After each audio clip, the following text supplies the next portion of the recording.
Hi, today we're interviewing James McCrone, who is the author of the Faithless Elector series. And I'll tell you, he came up with that series well before the 2016 election. And the latest book in that series is Bastard Verdict, which he'll tell us about. And today we're going to talk about a lot of writing topics, but mostly about the Scottish Writers' Conference called Bloody Scotland that Jamie and I have both been to. I was there in 2016 as part of their Emerging Writers program. And Jamie was just there this year. And so I'm dying to hear all about it. But first, maybe tell us a little bit about yourself, where you're located, and tell us about the Faithless Elector series, and especially Bastard Verdict. Well, thank you so much for having me. This is great. Thank you very much. So I'm James McCrone, and I live in South Philadelphia, but I've moved around a lot. We don't have time for me to talk about all the places, but mostly in the Midwest and on the West Coast in Seattle. But I've made my home here for a number of years. My wife is from here, and we really, really love Philadelphia. I did live for 2 years as a boy in Scotland. In Edinburgh. Went to school there and the whole bit. It was really, really, really fun. That's where I learned to play soccer, in fact. You'd asked about the Faithless Elector series. So the first one came out in March of 2016. It features, or it introduces my sort of main recurring character, FBI agent Imogen Traeger. She's a very by the numbers, if rarely by the book, agent. She's a PhD in statistics. She has a PhD in political science, and her specialty is electoral fraud. And as things get weirder and worse as the tale of Faithless Elector moves on, she's brought in to try to figure out what's really going on and who's behind it. As I said, so that book came out in 2016, and it was self-published, and it came. I kind of looked at it like my audition, and that I thought, well, if it can do reasonably well, and maybe somebody will want to pick it up, because in the editing process, I had a number of my editor basically took the book that I gave him. An editor I was working with in London. We were actually living in Oxford at the time, and he said, okay. It's too long. This is, and he just basically said, whatever page number was, just cut it. That's your second book. And I said, my second book? What? Okay. I honestly had not construed it as a two-parter or even a three-parter, which it ended up being. So The Dark Network, the second book in that series, continues the saga, and is really, for reasons that I can't talk about because there would be spoilers, but it's really Imogen's book. And she sort of really becomes the character that I came to really admire and love. And that the last one, which came out in 2020, right in the midst of the pandemic, Emergency Powers, finishes the Faithless Elector series. I just named it for the first book in the series. And that was a really interesting one they were all, fun and interesting to write. But the last book, I hadn't really dealt with who the bad guys were, what was behind them, what was driving them, where, and that I had a couple people say to me, there are times, these are terrible, terrible people, and I'm rooting for them. This is a weird experience. I said, oh, well, thank you, I guess. So that was a lot, that was fun. They're all, I think, extraordinary books, and, character-driven, but also with a very strong sort of political background. And so I followed those up with Bastard Verdict, which is coming out in May of 23, so about 5 months from now. And it is, the background of it is a potential second independence referendum for Scottish independence. And that I've taken Imogen, the Faithless Elector series is done. And because of all the things that have happened, she needs a year off from the Justice Department. She has a PhD. She becomes a visiting fellow at the University of Glasgow. And she hasn't even been there a week when somebody comes to her and says, we'd really like you to look into the 2014 election, because if this is a Scottish official, says, whatever's been said publicly, we're pretty sure there was something that it was stolen last time. And if it happens again, we want to make sure it isn't stolen. So she could, the FBI is a domestic agency. There is no way she can legally do this kind of investigation, but she's Imogen. So moth to a flame, she runs back in. Is that the election? Oh, I'm so sorry to interrupt. Is that the election where they elected Nicola Sturgeon? No. In 2014, there was a referendum on Scottish independence, which failed by, oh gosh, I should have that in front of me, but I don't, 54 to 46%. And it was but that, and that over time,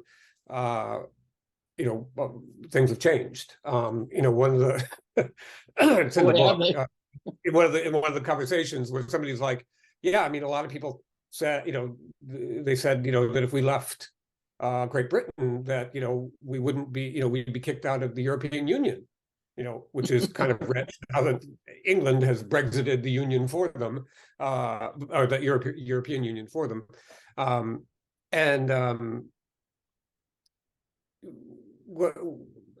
So there, as is true now, there is a lot of interest and maybe even some momentum for having a second referendum. There are a lot of things standing in the way, but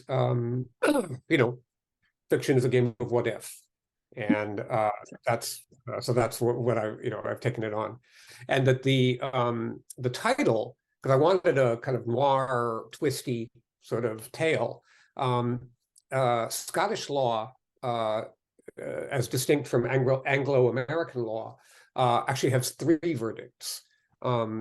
There's, not guilty, guilty, not guilty, like we all have, like we're used to, but there's a 3rd verdict called not proven, which in sort of modern times has come to mean we, the jury, or a judge in certain cases, believes that the person did the crime that they're accused of, but the state failed to prove the case.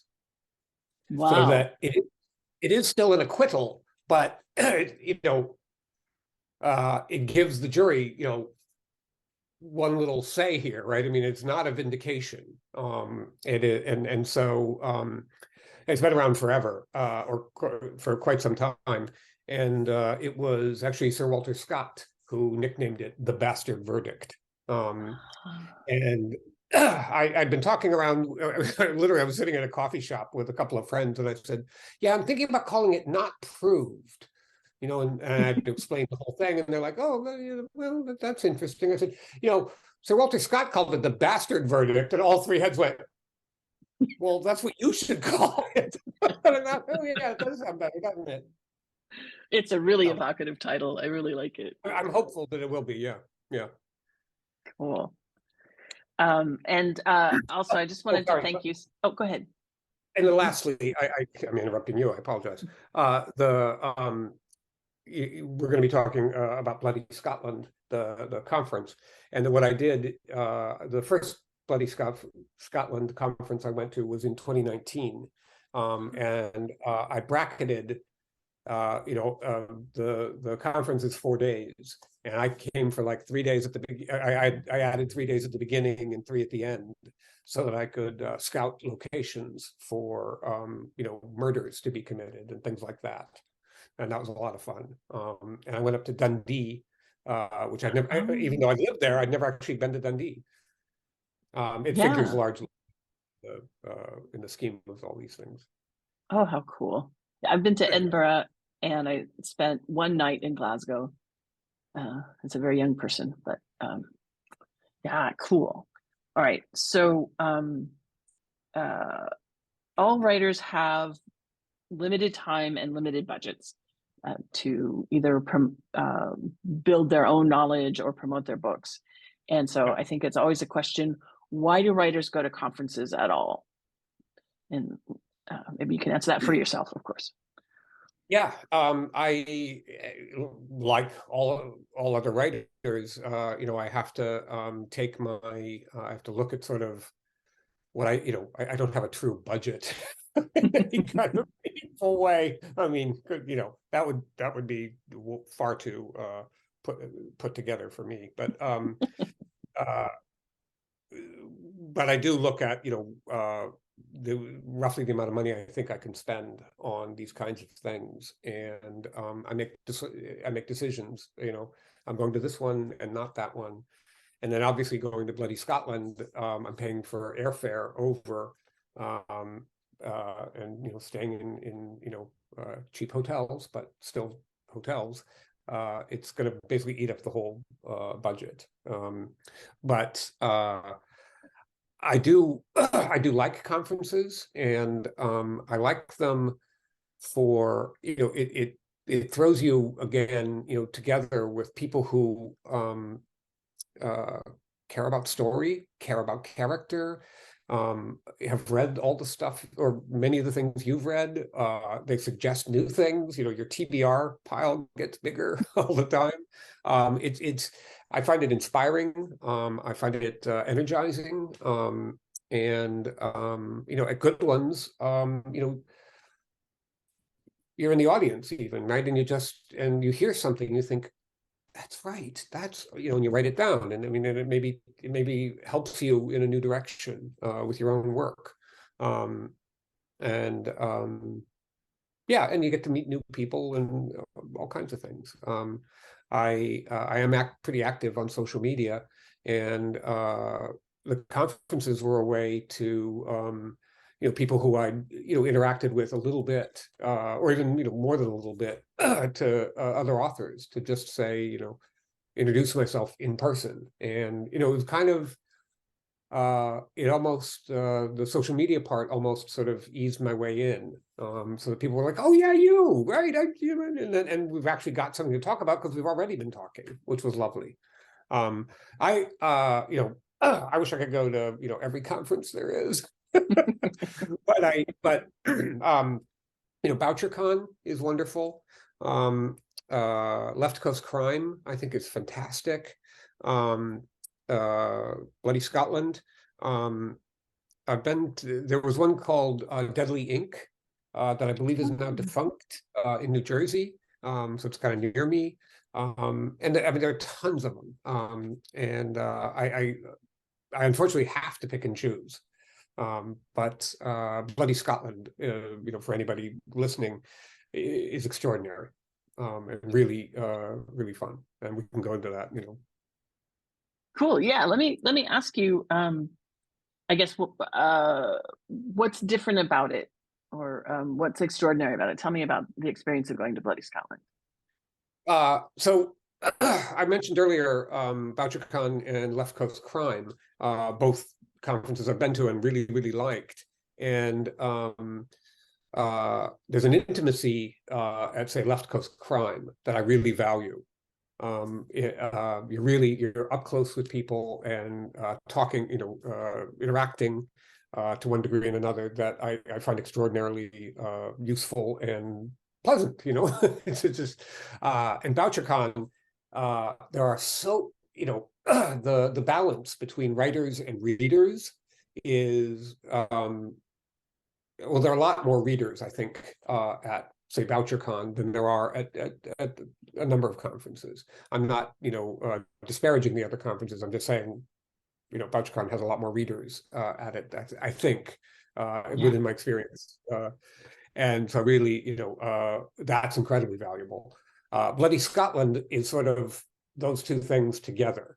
That you have really big names. Mick Herron was there this time. Peter May, etc. Yeah, and and you're in the Albert Halls, that huge theater, for those people, and that's fun and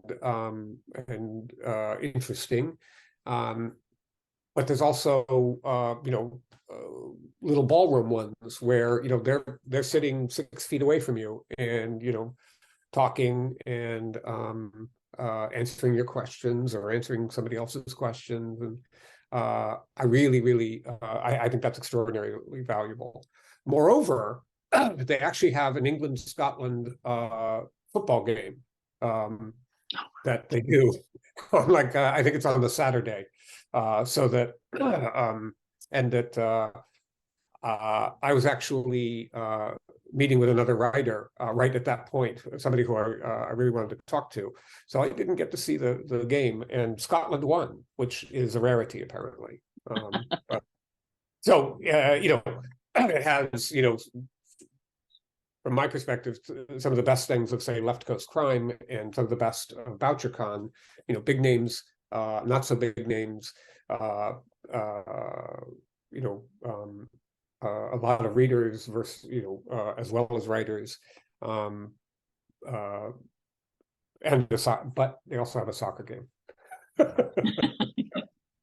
I was never able to get to there's one night a bunch of the writers, the better known writers in Scotland are in a band, and they do this little rock and roll show. I've never been able to get tickets to that either. It sounds like fun. I missed that myself. Yeah. There's a pub in Stirling called the Curly Coo. The Curly Cow. Right. And I actually I don't drink any longer. So I just didn't go because fun for me. But that I mean, other people, that might be an extraordinary draw. But it's lovely. Cool. And the town of Stirling is beautiful. Yeah, the whole bit. Did you meet or hear from any other Americans while you were there?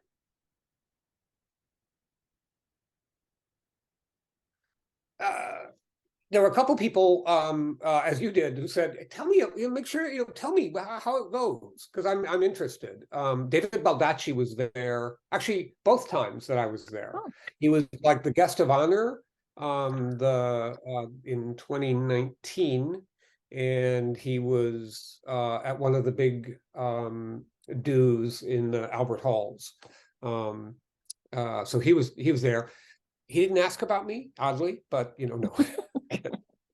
I don't know David Baldacci, but so he was there. I got asked a few questions. I'm one of the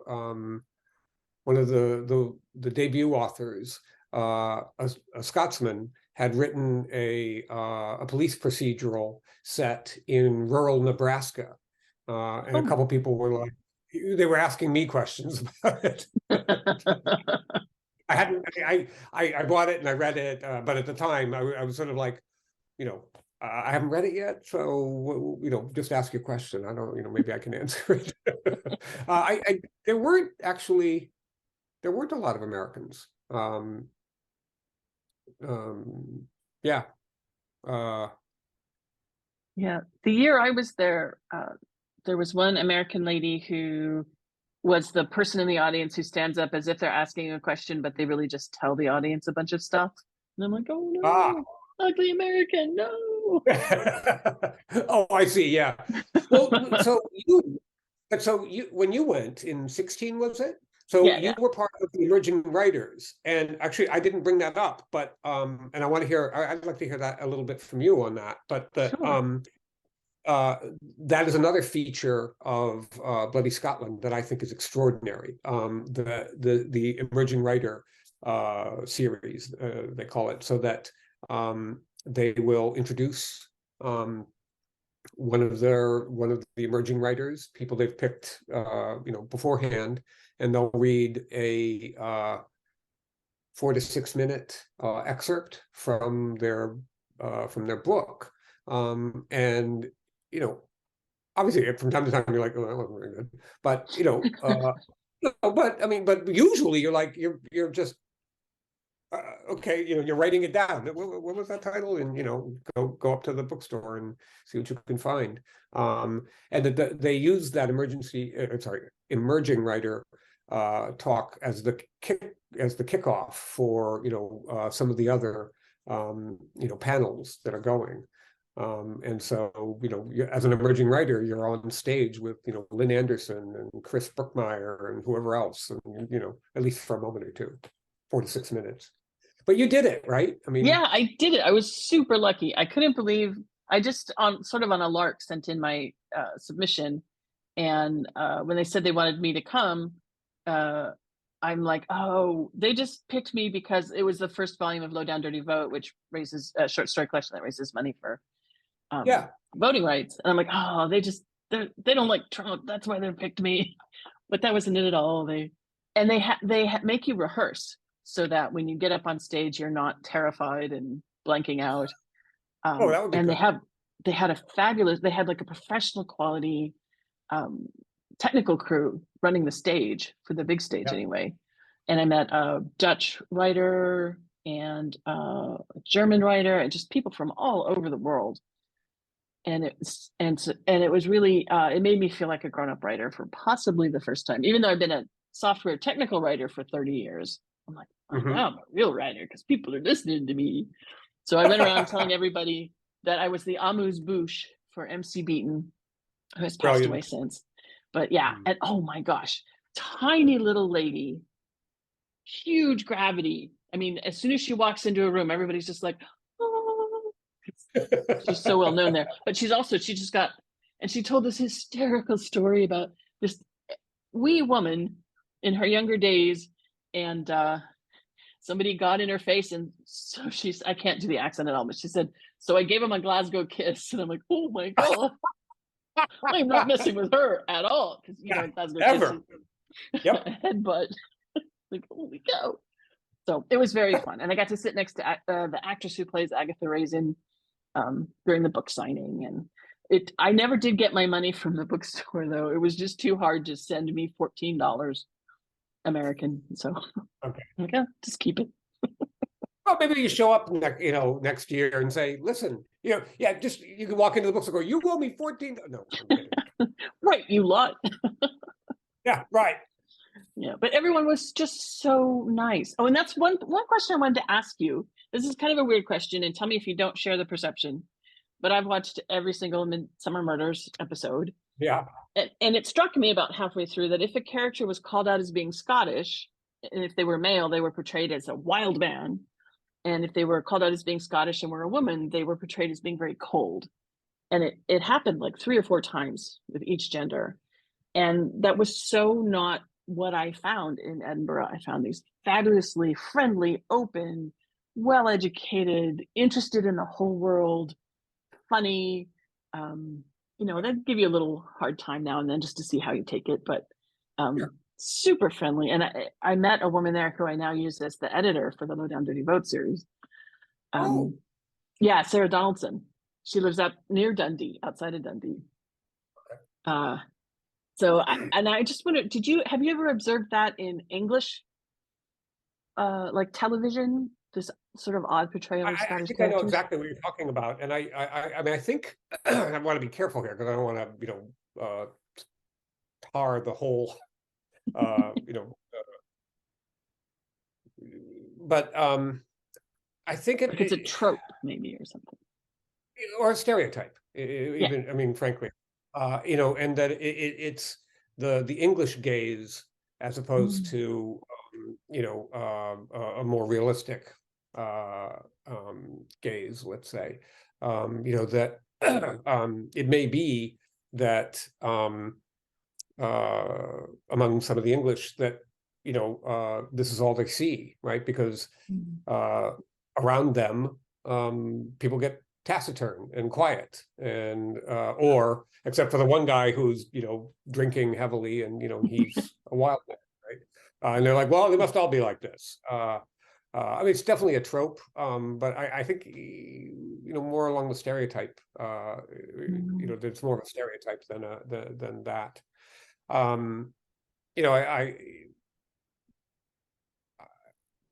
yeah, it doesn't fit my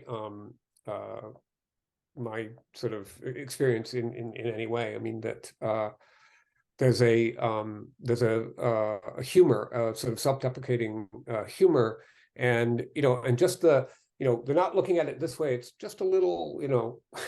that when they'll say it, you think, I never thought of it like that. That's really funny. And that I see that I get that a lot. Where and it's very charming and winning and interesting. And yeah, I have definitely noticed that in English dramas, that there is a you're sort of pigeonholed into just a very few kinds of roles, both for Yeah. men And heaven knows we and do that in American television oh, we too. certainly do. We certainly We do. have our stereotypes. Yeah. But that and I and I wasn't in Scotland, uh, uh, wondering about people and work, looking at them, through that lens. I was just sort of, I'm here, you're here. What do you got to say for yourself? Here's what I do. Here, what do you do? Who are you? Yeah, I just found people to be very friendly. Glasgow reminded me quite a bit of Philadelphia, frankly. That there's very sort of Frank and yeah, right. I mean, they'll tell you what they think. Even sometimes when you'd rather they didn't. I mean, you just oh, okay. And that growing up in Seattle, people don't really talk. Like if you're in a long line, it certainly. Now I've been gone for 20 years. Maybe things have changed, but I mean, there wasn't this sort of, people wouldn't talk to you, right?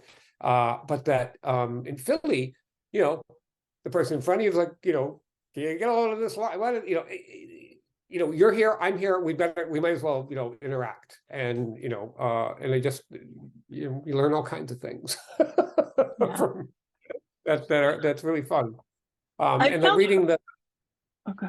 I was just gonna say I found Hawaii is like that too, and I think it's is it like the social bonds are not haven't been as shredded by modern life in either place. okay? I think that's my current theory anyway. Yeah, I've never been to Hawaii. I'd love to go. I'd love to go. But yeah, and reading books like Laidlaw by William McIlvanney, they're all set in Glasgow, and I remember thinking, just there's a great, I won't do it justice, but there's one moment where Laidlaw is walking along,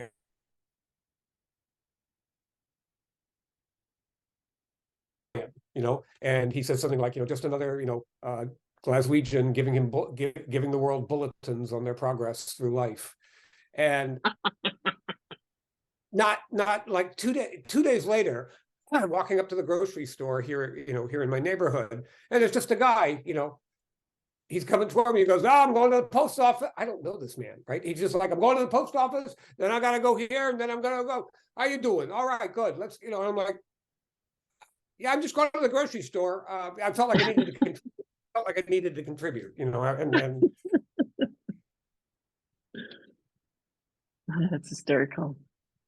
Do you have you had the chance yet to read much Scottish crime?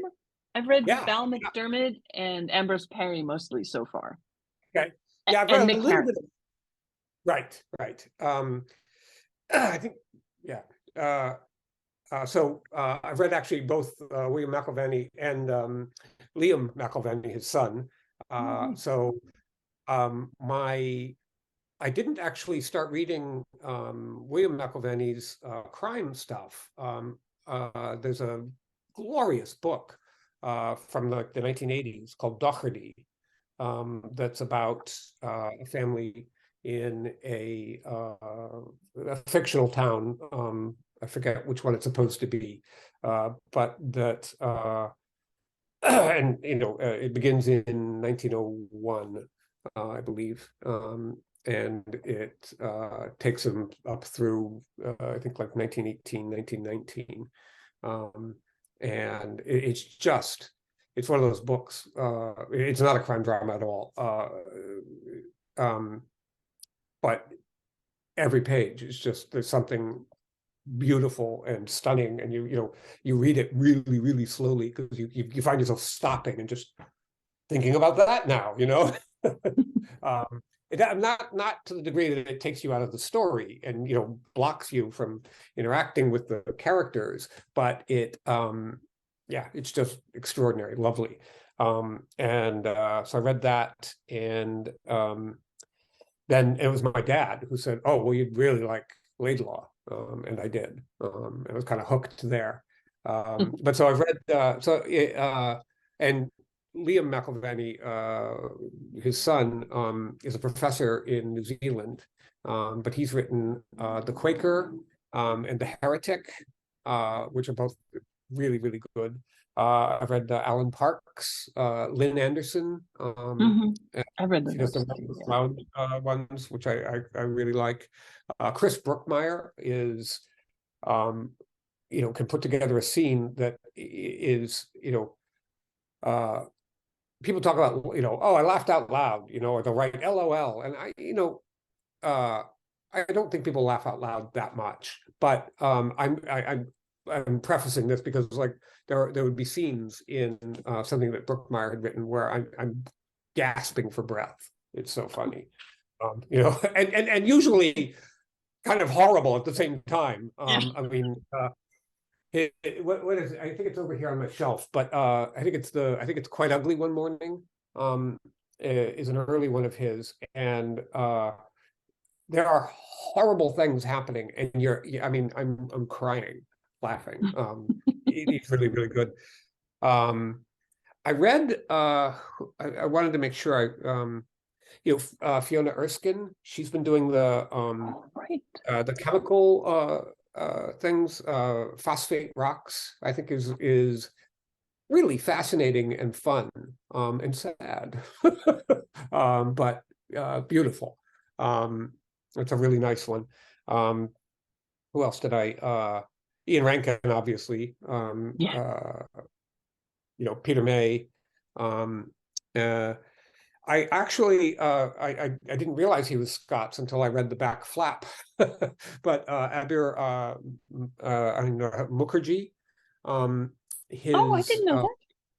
Yeah, they're set in 1920s India. Are actually quite good. I like those a lot. Gordon J. Brown, not the Prime Minister, Gordon J. Brown. He's done a lot of fun and compelling books as well. And he used to be on the board of Bloody Scotland, right? I believe he's still in, actually. I believe he's still he in. is. Okay. Yeah. He and Lynn Anderson and Jenny Brown, who's an agent. And oh God, there's somebody else, and I'm going blank, and I'm sorry. But yeah, that's okay. That's all right. Yeah, but they were the ones who got it all together. They thought, we should do this up here, and have put on an extraordinary conference. I love how open and friendly the crime writing community is in general, and I was just totally blown away by just how friendly and engaged and interested everyone was that I met there. It was really fun. Yep. No question. I'm definitely going again. Yeah, I'm going to try to go this year. We'll see. Many of my plans get canceled by COVID, but I'm going to try. Sure. Yeah.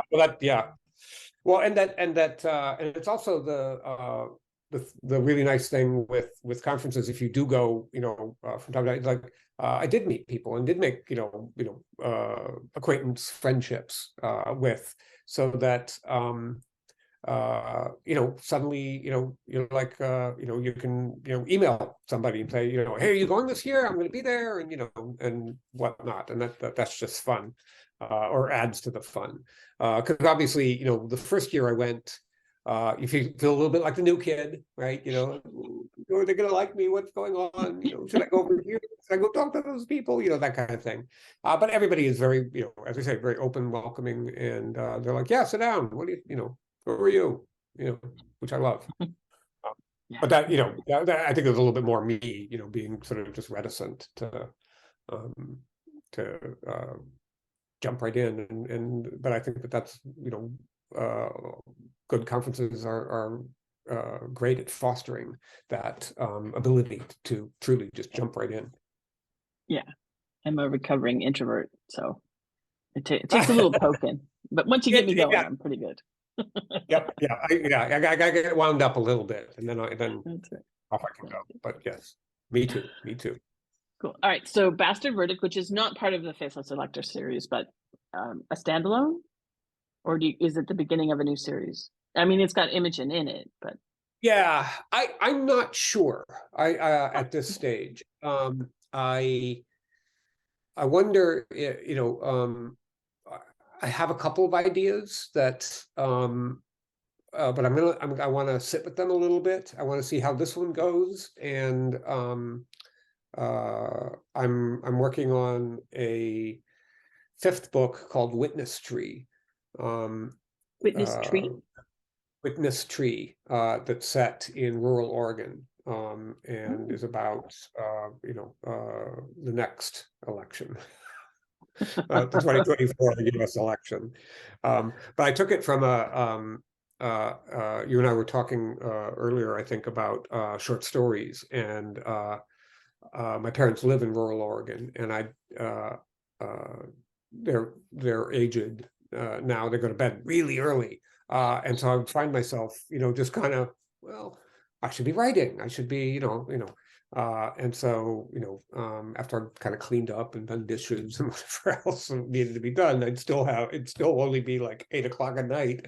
Anyway, on the on a hill above their place is this, I don't know, 100-year-old pine tree, and it's got a tag on it, a brass tag, that says, witness to corner. And anyway, I asked my folks about it, and they said, oh, it's a witness tree. It's actually what they use for surveys. You can't cut that thing down. Oh, but anyway, witness tree to me just felt like that just felt pregnant with meaning. I didn't, I had no idea what it would be or anything. And so I actually started trying to write a short story set, in and around it, or with it in it, or something. And it just developed. I couldn't keep, every time I think, okay, and that's, just okay, and that's a short story. No, it's not a short story. It keeps wanting to get bigger. I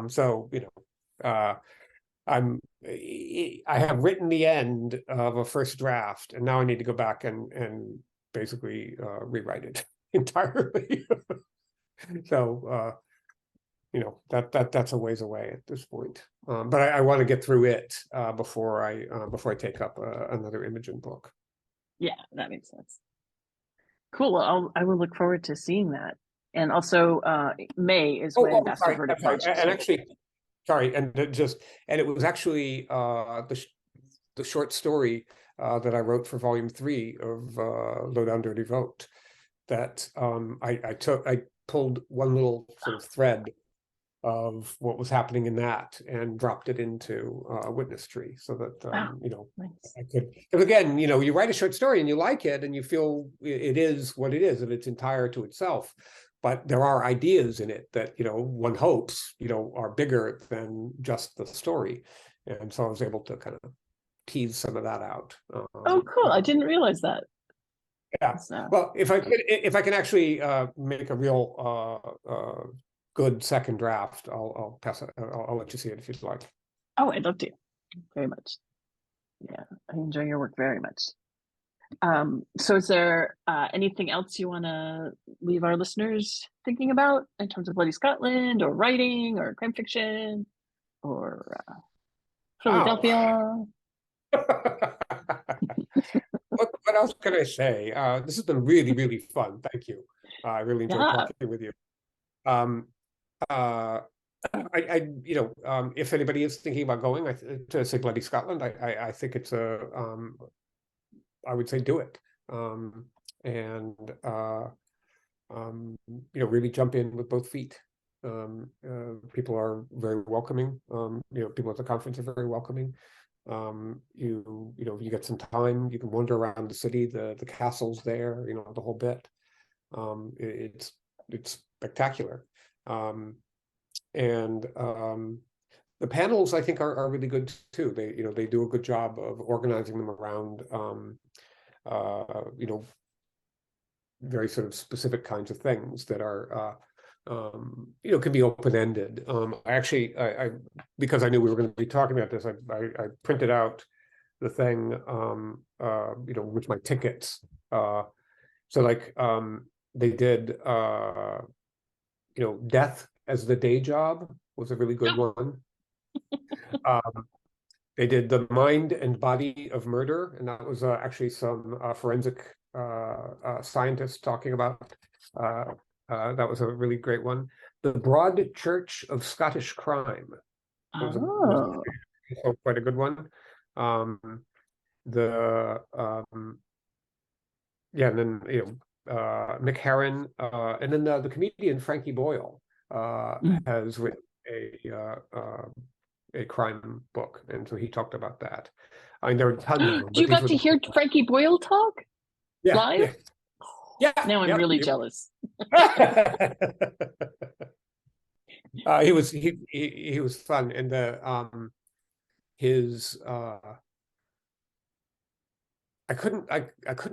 have not read that book yet.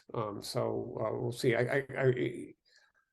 He was funny talking about it, but I wasn't, it was one of those like, I'm not sure. And also by that was literally one of the last things I went to.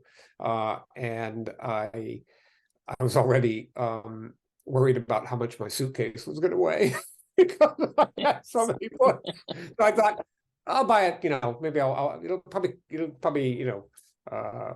a few months behind here in the US, I'll be able to buy it. But yeah, I can't bring I'm it. sure they'll release it over here. Cool. Well, So, thanks very much for sharing everything that you've said about Bloody Scotland and about writing. I miss the conversations with other writers with the pandemic and everything. So, well, that's I mean, I mean, if it isn't Bloody Scotland, I mean, people who getting out to conferences, going to readings, it's extraordinary. And that obviously Zoom is a good tool, but it's not the same thing. It's a parasocial thing. It's a what? It's a parasocial bond, not a social bond. There you go. Good. I like that. Yeah, I like that a lot. We mustn't let ourselves be fooled. Stealing it? I'm stealing it. Very good. All right. Well, to everybody listening, be sure and say hello if you see either one of us at a random conference or reading. We won't push you away. No, we won't be cranky. And please take care, Jamie. And thanks so much for talking with us today. Thank you very much. It was great seeing you. Bye-bye.